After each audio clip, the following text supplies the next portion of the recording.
Assalamualaikum warahmatullahi wabarakatuh. Perkenalkan, nama saya Muhammad Idil Pratama dengan NIM 2520079. Sini saya akan membuatkan video tentang penjelasan e-bisnis untuk memenuhi UTS e-bisnis.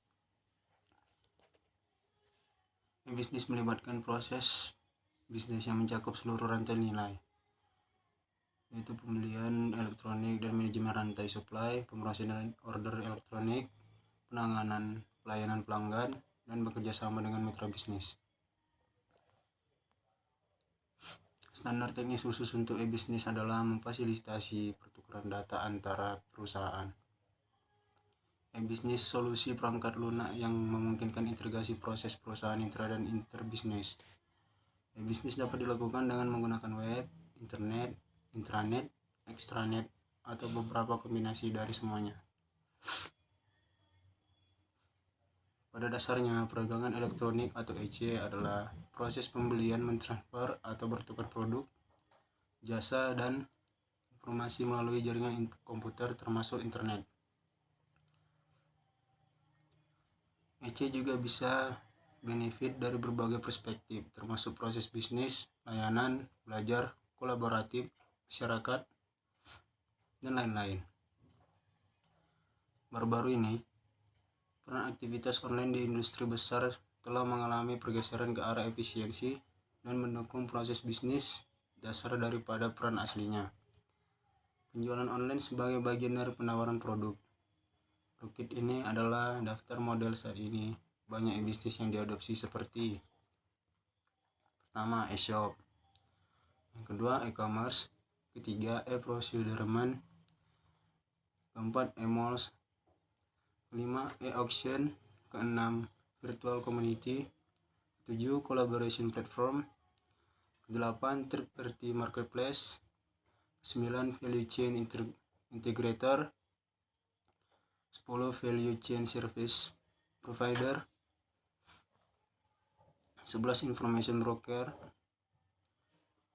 12, telecommunication. 13, customer relationship. Adapun klasifikasi e-bisnis berdasarkan penyedia dan konsumen. E-bisnis atau electronic business dapat didefinisikan sebagai aktivitas yang berkaitan secara langsung maupun tidak langsung dengan proses pertukaran barang atau jasa dengan memanfaatkan internet sebagai medium komunikasi dan transaksi. Dan salah satu aplikasi teknologi internet yang merambah dunia bisnis internal melingkupi sistem, pendidikan pelanggan, pengembangan produk, dan pengembangan usaha. Secara halus, sebagai proses bisnis yang bergantung pada sebuah sistem terotomasi, pada masa sekarang ini, hal ini dilakukan sebagian besar melalui teknologi berbasis web, memanfaatkan jasa internet. Dengan era kemajuan teknologi saat ini, internet menjadi satu komponen penting bagi setiap individu untuk dapat berinteraksi dengan dunia luar. Kemudahan yang ditawarkan mampu menjadikan suatu tren bagi masyarakat modern yang semakin sibuk dengan modern urban lifestyle. Para pelaku bisnis pun saat ini mulai menggunakan jasa internet sebagai salah satu pendorong terciptanya suatu proses bisnis yang limitless, membagi dunia menjadi penyedia atau produsen dan konsumen atau klien.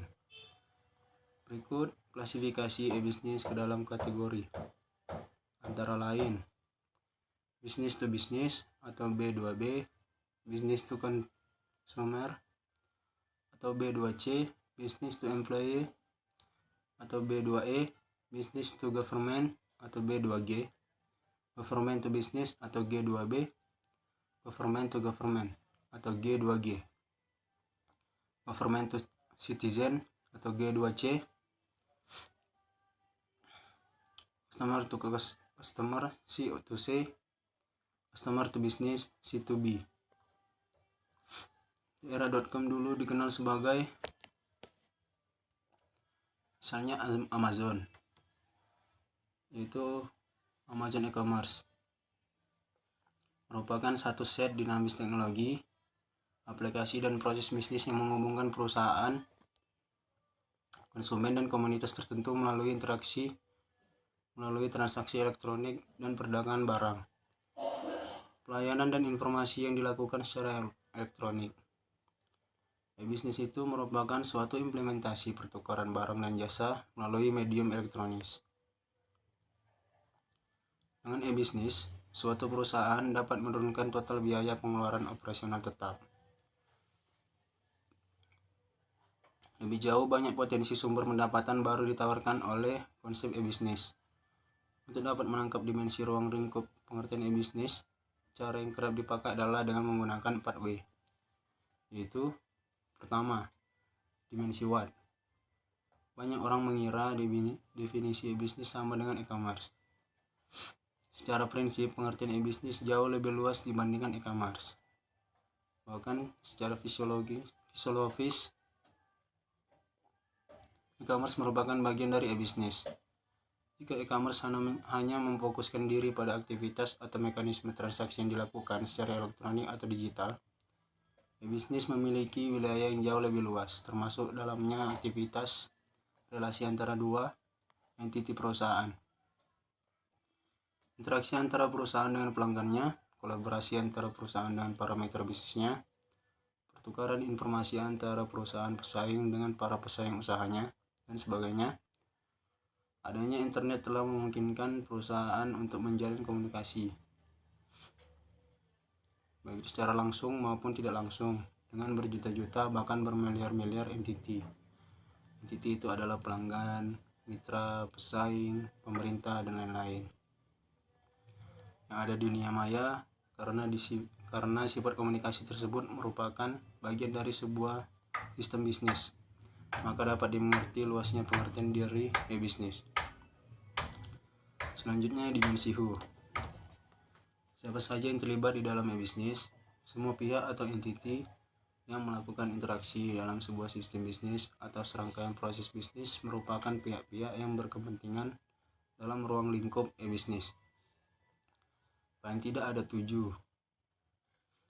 klasifikasi entiti yang kerap dipergunakan dalam mengilustrasikan e-bisnis, yaitu pertama, agen, bisnis, konsumen, device, employee, family, and government. Contohnya adalah sebuah aplikasi tipe e-commerce B2C yang merupakan mekanisme hubungan perdagangan antara sebuah perusahaan dengan para pelanggannya. Atau G2G yang menghubungkan dua buah negara yang untuk permasalahan ekspor-impor. Atau D2D yang menghubungkan antara dua peralatan canggih teknologi informasi seperti PDA dengan handphone.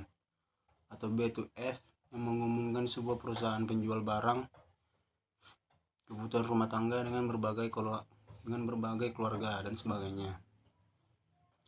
Selanjutnya, dimensi where. Hampir semua orang mempertanyakan di mana sebenarnya kegiatan bisnis dapat dilakukan dengan e-bisnis. Jawabannya sangat singkat dan mudah. Itu di mana saja sejauh pihak yang berkepentingan memiliki fasilitas elektronik atau digital sebagai kanal akses. Berbeda dengan bisnis konvensional, di mana transaksi biasa dilakukan secara fisik di sekitar perusahaan yang bersangkutan. Maka dalam e-bisnis, interaksi dapat dilakukan melalui berbagai kanal akses. Di rumah, seorang ibu dapat menggunakan telepon atau web TV untuk berkomunikasi dengan perusahaan penjual produk atau jasa. Di kantor, seorang karyawan dapat menggunakan perlengkapan komputer atau fax. Di mobil, seorang mahasiswa dapat menggunakan handphone atau PDA-nya. Di lokasi keramaian seperti mal, toko-toko, pasar, masyarakat dapat memanfaatkan ATM warnet atau kios-kios telekomunikasi atau wartel untuk melakukan hal yang sama. Dengan kata lain, istilah di mana saja yang melakukan hubungan dengan siapa saja bukanlah sekedar semboyan mulut, tetapi telah menjadi kenyataan di dalam implementasi e-bisnis. Dimensi why. Pertanyaan terakhir yang sering dipertanyakan para pelaku bisnis tradisional adalah mengapa para praktisi e-bisnis di seluruh dunia sepakat untuk mengimplementasi e-bisnis sesegera mungkin sebagai model bisnis di masa mendatang. Penerapan konsep e-bisnis secara efektif tidak saja menguntungkan perusahaan karena banyak komponen biaya yang tinggi yang dapat dihemat, tapi justru memberi kesempatan perusahaan untuk meningkatkan level pendapatannya, baik secara langsung maupun tidak langsung. Dengan mengimplementasikan e-bisnis, perusahaan dapat melihat berbagai peluang dan celah bisnis baru yang ada.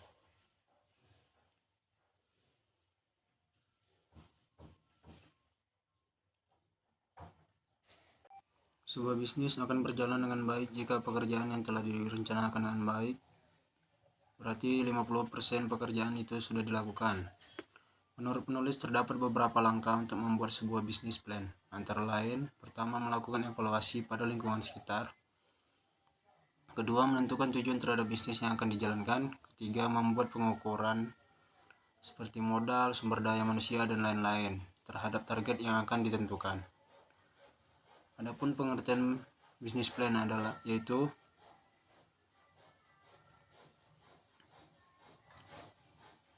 the business plan menurut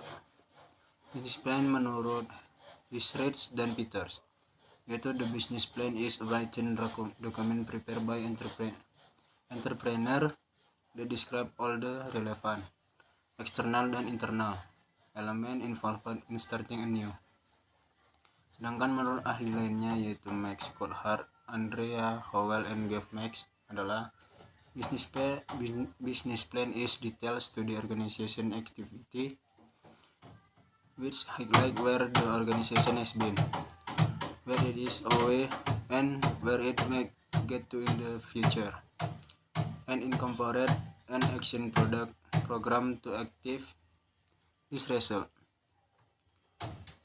Adapun menurut Bukhari tahun 1995, business plan adalah dokumen tertulis yang disiapkan oleh wirausaha yang menggambarkan semua unsur-unsur yang relevan, baik internal maupun eksternal, mengenai perusahaan untuk memulai suatu usaha.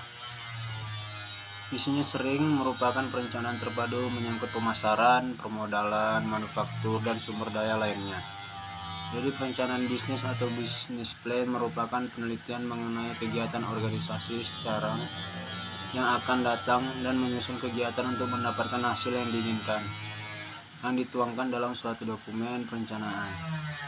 Perencanaan bisnis atau business plan merupakan penelitian mengenai kegiatan organisasi sekarang dan yang akan datang, dan menyusun kegiatan untuk mendapatkan hasil yang diinginkan, yang dituangkan dalam suatu dokumen perencanaan.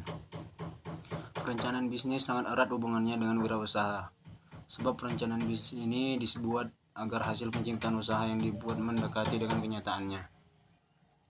Diharapkan dengan perencanaan bisnis yang baik, maka perencanaan dengan kenyataannya memiliki perbedaan yang cukup kecil. Karena itu, perencanaan bisnis ini dapat digunakan sebagai pedoman penciptaan usaha. Selanjutnya, hubungan bisnis plan dan kemampuan. Entrepreneurship calon pengusaha. Kehebatannya dalam membuat bisnis plan tidak berhubungan dengan kemampuan entrepreneurship seseorang. Anda dapat menjadi seorang pengamat bisnis di sekitar Anda. Baik bisnis baru aliran street smart biasanya diajarkan untuk tidak membuat bisnis plan, tidak berpikir panjang dalam memulai bisnis, dan langsung aksi. Sementara dari akademis mewajibkan dan mengharuskan Anda untuk selalu membuat bisnis plan saat memulai bisnis yang digunakan sebagai panduan dan arahan.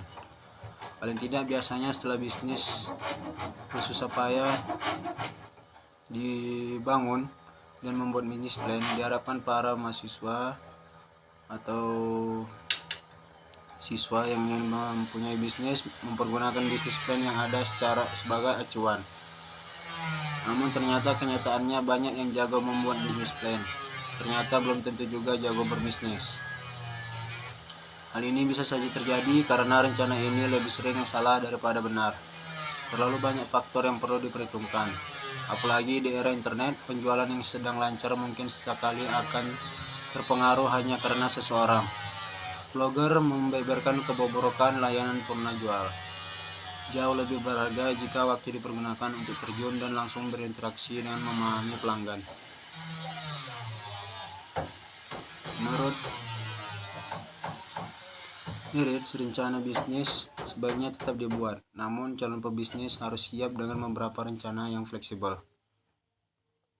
Selanjutnya, konsep bisnis plan versus bisnis pitch.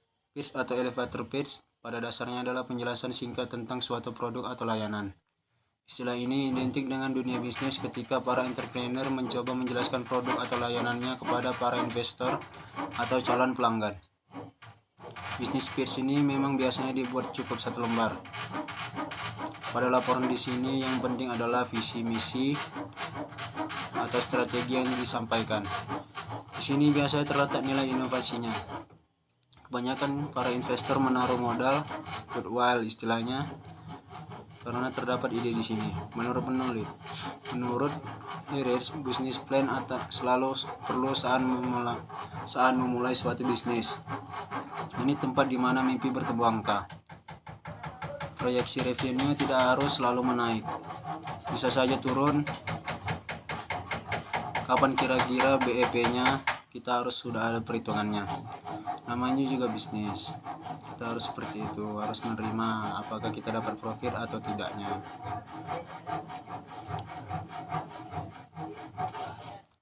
Selanjutnya, kerangka bisnis plan. Secara umum, komponen utama dalam menyusun sebuah bisnis plan untuk urutan prioritasnya bergantung pada usaha yang hendak Anda jalankan. Yang pertama, executive summary, yaitu tulisan ini pada bagian akhir. Cukup 1 atau 2 halaman saja. Kedua, deskripsi perusahaan, yaitu legal dokumen pendirian, sejarah, perencanaan pada awal pendirian. Ketiga, produk atau layanan, yaitu jelaskan apa yang Anda jual, fokus pada manfaat pelanggan. Keempat, analisis pasar, yaitu Anda harus mengetahui pasar Anda, kebutuhan pelanggan, di mana mereka, bagaimana untuk menjangkau mereka, dan lain-lain. Kelima, strategi dan implementasi, yaitu jadilah spesifik, sertakan manajemen untuk bertanggung jawab atas waktu, pelaksanaan, dan anggaran. Keenam, tim manajemen, yaitu sertakan latar belakang anggota tim kunci, strategi personil, dan rincian. Ketujuh, rencana keuangan, yaitu sertakan laba rugi, arus kas, neraca, impas analisis, asumsi rasio bisnis sebagai langkah awal untuk menulis sebuah perencanaan bisnis untuk usaha. Adapun contoh nyata rencana bisnis untuk mendapat ide untuk rencana bisnis sendiri. Contohnya, Google memfokuskan diri dengan membangun produk yang benar-benar world-changing dan groundbreaking, dengan memecahkan masalah ratusan juta orang di seluruh penjuru dunia.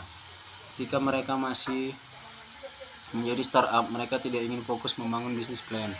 Mereka fokus membangun produk yang luar biasa, dan investor yang visioner melihat hal tersebut dan memutuskan untuk menginvestasi uang mereka di perusahaan kecil bernama Google tanpa visi apapun untuk mendatangkan uang. Beberapa startup lain seperti YouTube, Twitter, Facebook mulai dengan konsep seperti ini dan mereka berhasil. Perusahaan lain seperti Zynga, Skype, Yelp, Groupon juga berhasil menjalankan strategi yang kedua, di mana sejak awal bisnis plan yang mereka miliki sudah solid dan bisa dieksekusi dengan baik. Dengan metode ini, investor akhirnya berduyun-duyun datang dan ingin mengambil sedikit porsi yang ditukar dengan dana investasi dan startup. Dan dengan bargaining power untuk startup lebih tinggi, jadi mereka tinggal memilih mana investor yang cocok secara personal dan tentu valuasi yang pas. Selanjutnya, adapun tahap evaluasi bisnis.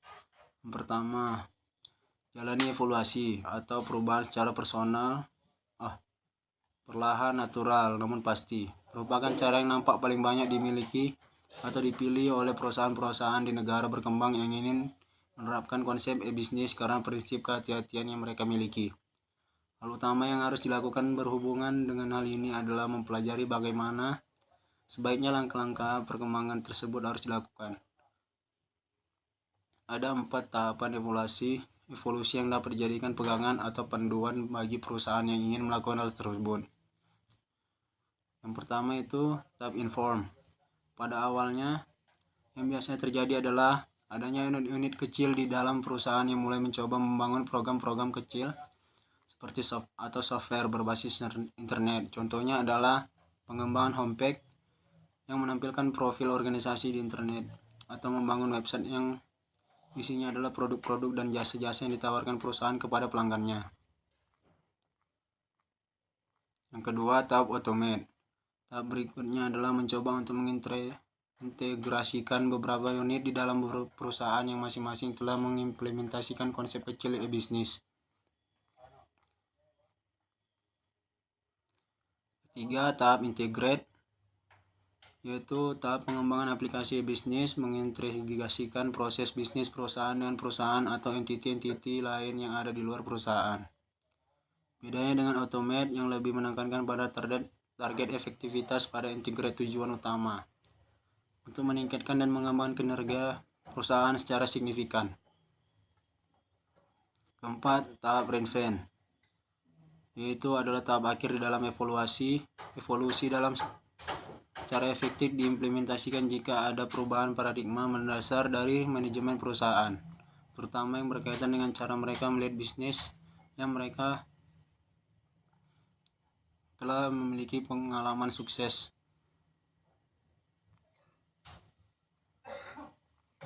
Selanjutnya, langkah awal menjalankan e-bisnis. Pada pembahasan ini, saya akan memberikan contoh proses membuat usaha bisnis yang dikerjakan secara kelompok, yang pada akhirnya memiliki usaha aksesoris. Yang pertama, dengan cara melakukan brainstorming. Kedua, melakukan survei offline dan online. Ketiga, menentukan nama dan logo perusahaan beserta filosofinya. Keempat, melakukan kerjasama dengan UKM atau pengusaha lainnya. Kelima, mempersiapkan katalog produk karena mempersiapkan hosting dan domain perusahaan. Ketujuh, search engine optimization. Macam-macam bisnis di internet. Gambaran tentang bisnis hosting dan web hosting. Kesempatan menyebarkan informasi tentang jasa, produk, layanan publik, dan informasi atau berita aktual lainnya merupakan salah satu tolak ukur keberhasilan bisnis perorangan atau perusahaan. Untuk itu dibutuhkan sebuah website untuk menyebarluaskan informasi tentang produk, barang, dan jasa perusahaan dengan efektif dan mampu menjangkau pangsa pasar ke seluruh dunia. Agar website Anda dapat diakses ke seluruh dunia, maka diperlukan sebuah server yang terhubung dengan internet selama 24 jam. Bila perusahaan Anda menanganinya sendiri, tentu hal ini memerlukan biaya yang sangat mahal untuk investasi jaringan dan pemeliharaannya. Solusi yang mudah dan cepat dan murah adalah dengan menyewa tempat perusahaan web hosting. Hosting atau web adalah salah satu bentuk layanan jasa penyewaan tempat di internet yang memungkinkan seseorang atau perusahaan menyimpan file-file website di dalamnya, sehingga seseorang atau perusahaan tersebut dapat menampilkan layanan data atau produknya di halaman website atau halaman situs internet. Dengan kata lain, perusahaan web hosting merupakan ruangan server sebagai tempat penyimpanan data-data situs internet pada media penyimpanan data berupa hard disk komputer server dengan kapasitas yang sangat besar, sehingga dapat disewakan kepada beberapa pemilik sekaligus. Pengusaha web hosting kemudian menghubungkan server milik perusahaan penyedia jasa internet atau Internet Service Provider atau ISP agar situs-situs dari penyewa dapat selalu diakses selama 24 jam. Yaitu selanjutnya keahlian yang dibutuhkan bisnis hosting dan web. Untuk memulai bisnis ini, Anda harus mempunyai kemampuan webmaster yang mumpuni dan didukung dengan modal yang cukup. Keahlian yang dibutuhkan oleh seorang web untuk menjalankan usaha ini adalah penguasaan terhadap software program aplikasi web development seperti Adobe Dreamweaver, MS Frontpage, Adobe Photoshop, Adobe Flash, CorelDRAW, dan bahasa pemrograman meliputi HTML, PHP, JavaScript, Ajax, XML dengan database MySQL. Ada beberapa level atau tingkatan yang harus dilalui untuk memulai bisnis web hosting. Yang pertama, web design. biasanya berawal dari jasa pembuatan web design, yaitu jasa membuat website mulai dari mendesain website sampai dengan mempublikasikan ke dalam sebuah hosting agar dapat diakses ke seluruh dunia lewat internet.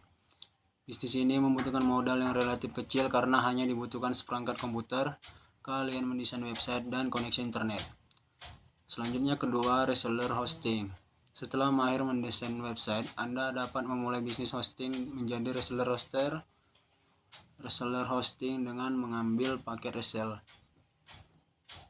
di mana di salah satu host yang ada. Untuk itu Anda harus mengetahui kapasitas host yang akan digunakan, yaitu berupa dukungan hardware, software, serta peralatan pendukung lainnya. Sebagai reseller hosting yang menjual paket resell hosting, Anda harus memiliki hak pengelola sekitar 40%, sedangkan 60% menjadi tanggung jawab pengelola server. Ketiga, virtual private system. Pada level bisnis ini, Anda dapat mengelola server dan bisnis hosting secara lebih leluasa karena Anda memiliki tanggung jawab pengelolaan sekitar 75%, sedangkan 25% menjadi tanggung jawab pengelola server. Untuk pembelian VPS yang telah dilengkapi dengan hosting panel seperti cPanel, DirectMain, Plex, Anda menjual paket reseller hosting dan share hosting. Keempat, dedicated adalah apabila Anda sudah sampai pada tingkat dedicated, maka Anda dapat mengelola bisnis hosting secara penuh. Dalam tingkatan bisnis ini, Anda memiliki tanggung jawab besar 98%, sedangkan 22% milik data center. Biasanya digunakan untuk reboot manual dan maintenance jika terjadi kerusakan. Selanjutnya, bisnis flipping site atau website flipping adalah sebuah teknik di mana kita membeli sebuah domain, membuat sebuah situs, lalu menjualnya kembali. Selama ini mungkin Anda sudah terbiasa membuat banyak blog, tetapi tidak pernah terlintas di pikiran Anda untuk menjual blog-blog yang Anda punya. Biasanya para autoblogger suka bermain di wilayah ini dengan menjual beberapa blog yang mungkin dinilai tidak terlalu profitable untuk AdSense. Mereka akan mendapat tambahan modal untuk bisa diinvestasikan lagi untuk membuat autoblog baru dengan niche lebih profitable. Selanjutnya, tipe website yang cocok untuk flipping website. Tidak semua bentuk dan model website cocok untuk dijual kembali. Jadi Anda harus hati-hati dalam memilih format dan niche website yang mau Anda flip. Website yang mempunyai niche khusus yang profitable akan lebih mudah untuk dijual dan mempunyai nilai jual lebih tinggi. Website yang profitable adalah website yang bisa dipergunakan untuk menghasilkan duit seperti online store atau website yang mempunyai potensi untuk menghasilkan dari PPC ads karena nilai kliknya yang mahal. Website tersebut akan jauh lebih laku dan lebih mahal harganya ketimbang website yang hanya berisi informasi general yang nggak jelas. Beberapa tipe website yang layak untuk di-flip atau dijual kembali adalah sebagai berikut. Pertama, niche website atau content site. Kedua, artikel directory. Ketiga, web forum. Keempat, membership page sites. Kelima, informasi product sites.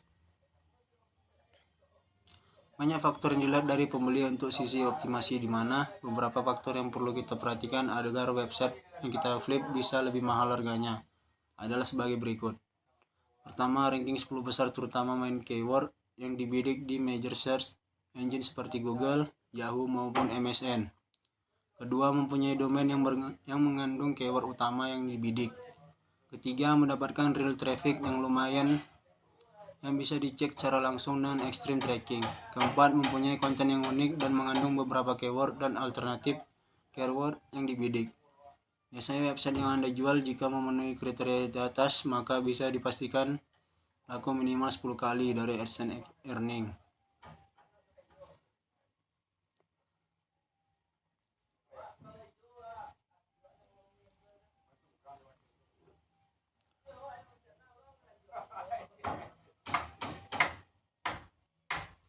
Selanjutnya, bisnis pay to click atau PPC merupakan singkatan dari pay per click. Cara kerja dari bisnis ini sangat mudah, yaitu kita hanya diminta untuk menempatkan iklan-iklan yang disediakan admin di website atau blog kita. Dan kita akan dibayar per klik iklan, dan rata-rata PPC membayar kita $0,01 hingga $0,05 per klik iklan. Program PPC ini gratis. Kita sama sekali tidak dipungut biaya. Hal yang harus diperhatikan saat melakukan bisnis pay per click dalam berbisnis, yaitu aturan yang harus ditaati sama halnya dengan program PPC. Program ini memiliki aturan yang harus diperhatikan dan ditaati. Yang pertama, jangan berpikir mulu. Sebagai publisher, kita biasanya berpikir bisa mendapat gaji bulanan dalam jumlah besar. Hal ini membuat mereka cenderung mengambil jalan pintas dengan melakukan berbagai hal yang melanggar TOS atau Term of Service atau aturan yang telah ditetapkan.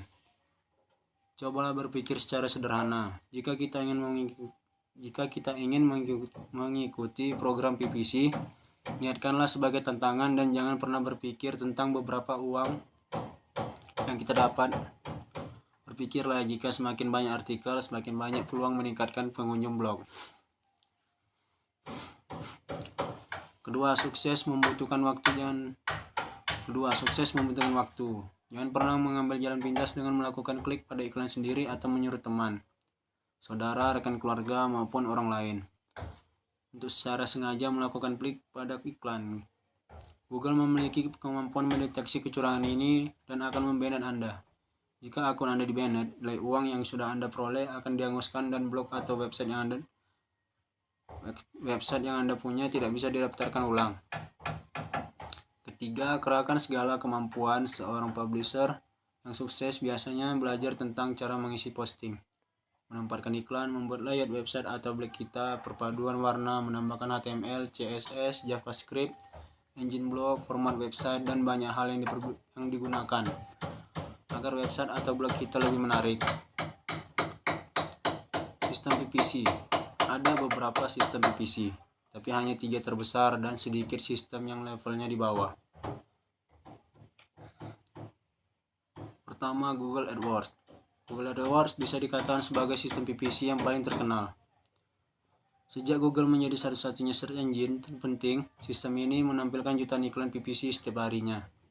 Kedua, Yahoo atau Searching Marketing Solution. Sistem ini juga besar dan menampilkan jutaan iklan setiap harinya.